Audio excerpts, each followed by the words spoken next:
Hello বন্ধুরা, রূপকথা চ্যানেলে তোমাদের সকলকে স্বাগত জানাই। বন্ধুরা, আজকের পর্বে এমন এক ব্যক্তিত্বের সম্পর্কে বলবো যিনি চলচ্চিত্র জগতে নাট্য অভিনেতা, পরিচালক, শিল্প পরিচালক এবং চলচ্চিত্র অভিনেতা হিসাবে খ্যাতি অর্জন করেছেন। তিনি আর কেউ নন, তিনি হলেন স্বর্ণযুগের অভিনেতা অজিত বন্দ্যোপাধ্যায়। আজকের পর্বে তার সম্পর্কে কিছু অজানা তথ্য তোমাদের জানাবো।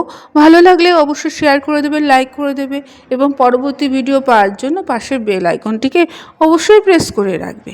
তাহলে চলো আজকের পর্বটি আরম্ভ করি। বন্ধুরা, অজিত বন্দ্যোপাধ্যায়ের জন্ম হয়েছিল 1911 সালের 27শে সেপ্টেম্বর ব্রিটিশ ভারতের অন্তর্গত পশ্চিমবঙ্গে উত্তর 24 পরগনা জেলার পানিহাটিতে। পিতা ছিলেন আশুতোষ বন্দ্যোপাধ্যায়।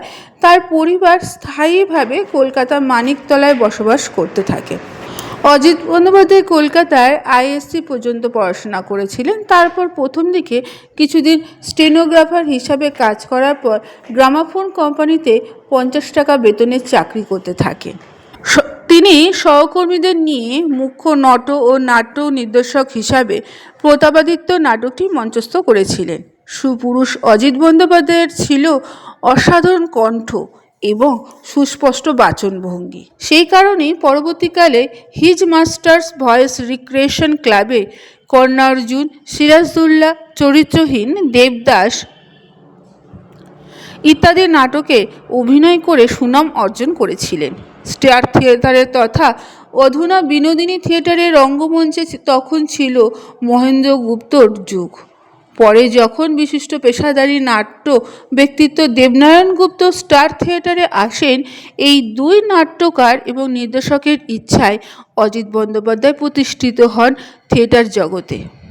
স্টার থিয়েটার ছাড়াও তিনি মিনার্ভা, শ্রীরঙ্গম, সারকারিনা, রংমহল প্রভৃতি রঙ্গমঞ্চে সাফল্যের সাথে অভিনয় করেছিলেন। মঞ্চে অভিনয়ের সূত্রে ঘনিষ্ঠ হয়েছিলেন ছবি বিশ্বাস, ঋত্বিক ঘটক, অধীন্দ্র চৌধুরী, শিশির ভাদুড়ীর মতন প্রমুখ নাট্য ব্যক্তিদের সাথে। চলচ্চিত্র, রেডিওতে তিনি বিভিন্ন ভূমিকায় অংশ নিয়েছিলেন। গণতান্ত্রিক লেখক শিল্পী সংঘের সদস্য ছিলেনও তিনি। অভিনেতা, পরিচালক, শিল্প পরিচালক হিসাবে যে চলচ্চিত্র অবদান রেখে গেছে সেগুলি এবার আমরা জেনে নেব। বন্ধুরা, অজিত বন্দ্যোপাধ্যায় যেসব চলচ্চিত্রে অভিনেতা হিসাবে কাজ করেছিলেন সেগুলোর মধ্যে হলো মাইকেল মধুসূদন দত্ত, শেষবেশ, নিয়তি, পণ্ডিত মশাই, বিন্দুর ছেলে, নাগরিক, মরণের পরে, খেলা ভাঙার ঘর, মা শীতলা, নীল আকাশের নিচে, ভগিনী নিবেদিতা, অভিযান, উত্তর ফাল্গুনী, প্রথম কদম ফুল, নিমন্ত্রণ, কোরাস, মৃগয়া, তিল থেকে তাল, লাল ফকির, সতী, শাখা পোশাকা, আগন্তুক, ইন্দ্রজিৎ, গুপিবাগা ফিরে এলো, বাক্স রহস্য, দামু। এছাড়া তিনি পরিচালক হিসাবে যেসব চলচ্চিত্রে কাজ করেছিলেন তাদের মধ্যে হলো এই করেছো ভালো, আমি রতন, রাধারানী। শিল্প পরিচালক হিসেবে কাজ করেছিলেন যেসব চলচ্চিত্রে তাদের মধ্যে উল্লেখযোগ্য হলো মেম দিদি, অনুরাধা, আসলি নকলি, অনুপমা, মজলি দিদি, অনোখি রাত, আশীর্বাদ, সত্যকাম, মেরে আপনে, গুড্ডি। এইসব চলচ্চিত্রে তিনি তার পরিচালকের দক্ষতা আমাদের সামনে তুলে ধরেছিলেন এবং তার কর্মজীবনে তার কর্মের জন্য যে সমস্ত পুরস্কার তিনি পেয়েছিলেন তাদের মধ্যে উল্লেখযোগ্য হল 1967 সালে মুক্তিপ্রাপ্ত সাদা কালো হিন্দি চলচ্চিত্র মজলি দিদির জন্য 1969 খ্রিস্টাব্দে সেরা শিল্প পরিচালকের পুরস্কার পান তিনি। এরপর 1968 খ্রিস্টাব্দে মুক্তিপ্রাপ্ত সাদা কালো হিন্দি চলচ্চিত্র অনোখি রাত এর জন্য তিনি সেরা শিল্প পরিচালক হিসাবে পুরস্কার পান। যতই আকাশের নক্ষত্রের মতন জ্বলজ্বল করে, একসময় তো তাকে নিভে যেতেই হয়। সেই রকমই চলচ্চিত্র জগতের উজ্জ্বল নক্ষত্রদের মধ্যে একজন তিনি ছিলেন।